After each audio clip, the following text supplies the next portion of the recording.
BJP రాష్ట్ర అధ్యక్ష పదవి నియామకంపై ఎమ్మెల్యే రాకేష్ రెడ్డి ఆసక్తికర వ్యాఖ్యలు చేశారు. సంక్రాంతి తరువాత బీజేపీకి కొత్త అధ్యక్షుడు వస్తున్నాడని తేల్చేశారు. సంక్రాంతి తరువాత ఉరికించే అధ్యక్షుడు వస్తున్నాడని కామెంట్స్ చేశారు. ఈ నేపథ్యంలో ఉరికించే అధ్యక్షుడిగా ఎవరు రాబోతున్నారు అనే చర్చ సాగుతోంది.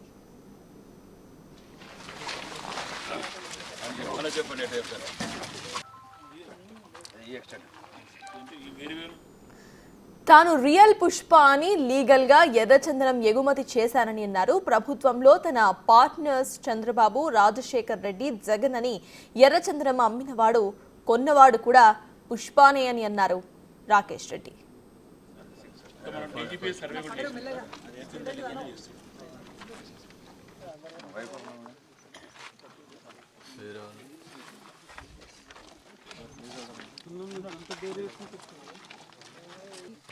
మొత్తం మీకన్నా ముందు ఎవరైనా ఇక్కడ ముందు ఊరోళ్ళు పట్టు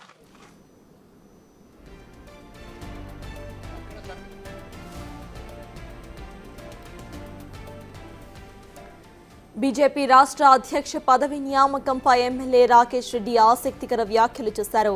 సంక్రాంతి తరువాత బీజేపీకి కొత్త అధ్యక్షుడు వస్తున్నాడని తేల్చేశారు. సంక్రాంతి తరువాత ఉరికించే అధ్యక్షుడు వస్తున్నాడని కామెంట్స్ చేశారు.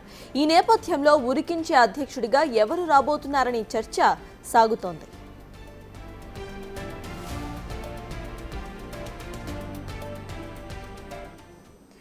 ఇదే అంశంపై పూర్తి డీటెయిల్స్ ను మా ప్రతినిధి వెంకట్ అందిస్తారు. వెంకట్, చెప్పండి, ఫైనలీ ఇటు బీజేపీ రాష్ట్ర అధ్యక్ష పదవి నియామకంపై ఇటు ఎమ్మెల్యే రాకేష్ రెడ్డి చేసిన వ్యాఖ్యలు ఆసక్తికరంగా కనిపిస్తున్నాయి. సంక్రాంతి తర్వాత అసలు ఎవరు అనేది తెలిసిపోతుందంటూ కూడా ఆయన వ్యాఖ్యానించారు. దీన్ని ఎలా చూడాలంటారు? అసలు అప్డేట్స్ ఏంటి?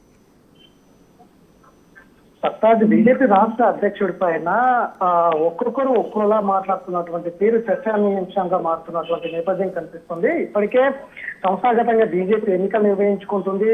జనవరి తర్వాత కొత్త అధ్యక్షుడు రాబోతున్నారంటూ కూడా ఇప్పటికే కొంతమంది నేతలు చెప్తున్నటువంటి నేపథ్యం ఉంది. కానీ ఇవాళ అసెంబ్లీ వేదికగా ఆ పార్టీ ఎమ్మెల్యే పైడి రాకేష్ రెడ్డి చేసినటువంటి వ్యాఖ్యలు ఆ పార్టీలో చర్చానీయాంశంగా మారుతున్నాయి. అధ్యక్షుడు ఎవరు అనేది అధిష్టానం చెప్తుంది. అధిష్టానం ఎంపిక తర్వాత ఇక్కడున్న రాష్ట్ర నాయకత్వం అంతా ఎన్నుకుంటుంది. అధ్యక్షుడు ఫలానా వ్యక్తి అని చెప్పిన తర్వాత ఆ తర్వాత సంస్థాగతంగా ఎన్నిక ఉంటుంది. ఆ ఎన్నికలో మొత్తం జిల్లా అధ్యక్షులందరూ కలిసి ఎంపిక ఉంటుంది. కానీ ఇవాళ పైడి రాకేష్ రెడ్డి చేసినటువంటి వ్యాఖ్యలు ఆ పార్టీలో చర్చానీయాంశంగా మారుతున్నటువంటి నేపథ్యం ఉంది. ఇప్పటికే ఈటల రాజేందర్కి ఇస్తారా, లేకపోతే ధర్మపురి అరవింద్కి ఇస్తారా, లేకపోతే ఇంకొకరికి ఇస్తారా, కొత్త నేతకి ఇస్తారా, పాత నేతకి ఇస్తారా, లేదంటే ఇప్పుడున్న కేంద్ర మంత్రి కిషన్ రెడ్డిని ముందుకు నడిపిస్తారా, ఆ తర్వాత ఎన్నికల ముందు మరొక వ్యక్తిని మారుస్తారా? ఇటువంటి సవాలక్ష ప్రశ్నలు ఇప్పుడు బీజేపీ ముందు ఉన్నటువంటి సవాళ్లు. ఇప్పుడున్న నేపథ్యంలో పైడి రాకేష్ రెడ్డి చేసినటువంటి వ్యాఖ్యలు ఇప్పుడు మళ్ళీ అధ్యక్షుడిని ఎవరిని చేస్తారు అనే దాని మీద మళ్ళీ తెర మీదకి వచ్చినటువంటి నేపథ్యం కనిపిస్తుంది. అధ్యక్షుడి ఎంపిక అంశంలో 3 సంవత్సరాలు అంటే ఏడాది గడిచింది రాష్ట్రంలో ఎన్నికలు జరిగి, ఇంకొక 4 సంవత్సరాలు అయితే మళ్ళీ ఎన్నికలు రాబోతున్నాయి. ఈ 3 ఏళ్లలో మొదటిసారిగా బాహుబలిని తీసుకుంటాం, ఉరికించే అధ్యక్షుని తీసుకుంటాం. ఆ తర్వాత ఆయన ప్రవర్తన అంటే అధ్యక్షుని ఎంపిక విషయంలో ఆయనకు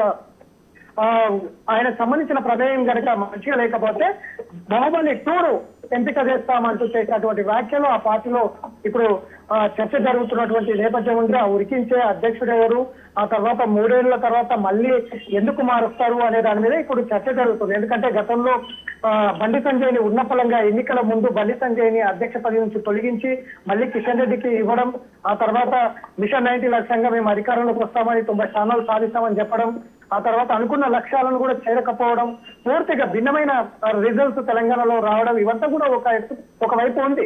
కానీ ఇప్పుడు మళ్ళా అదే ధోరణిలో బీజేపీ వెళ్తుందా ముందరికి? 3 ఏళ్లకు ఒక అధ్యక్షుని తీసుకొని ఆ తర్వాత మరో అధ్యక్షుని మార్చి ఎన్నికలకు ముందుకు వెళ్తాం అంటూ ఆ పార్టీ ఎమ్మెల్యేలు చేస్తున్నటువంటి ఏవైతే వ్యాఖ్యలు ఉన్నాయో ఆ పార్టీలో చర్చనీయాంశంగా మారుతున్నటువంటి నేపథ్యం ఉంది. ఇదే తంతు గతం నుంచి కూడా కొనసాగుతోంది బీజేపీ పార్టీలో.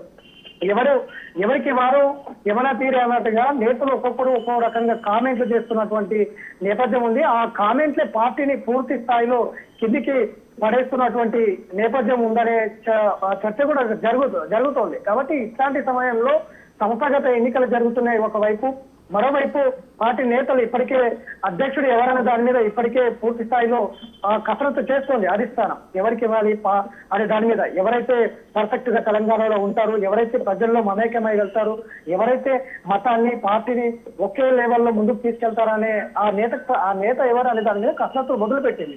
ఇప్పటికే దాదాపు ఒక 5-6 నేతలు కీలకంగా పేర్లు వినిపిస్తా ఉన్నాయి ఇప్పుడున్న పరిస్థితుల్లో. కాబట్టి ఇప్పుడు బాహుబలి ఇప్పుడు అధ్యక్షుడి ఎంపిక అటు ఉంచితే బాహుబలి 1 3 ఏళ్ళు తీసుకుంటాం, 3 ఏళ్ల తర్వాత బాహుబలి 2 తీసుకుంటాం, మా సత్తా ఏందో చూపిస్తాం, మేము బీజేపీని ఎగరవేస్తాం తెలంగాణలో అంటూ చేసినటువంటి వ్యాఖ్యలు అసలు ఇదంతా మళ్ళీ పాత స్ట్రాటజీ. అంటే గత ఎన్నికల్లో జరిగినటువంటి స్టంట్ మళ్ళీ అదే విధంగా వెళ్తున్నారా? బండి సంజయ్ని ఉన్న పలంగా తొలగించి కిషన్ రెడ్డికి ఇచ్చిండ్రు.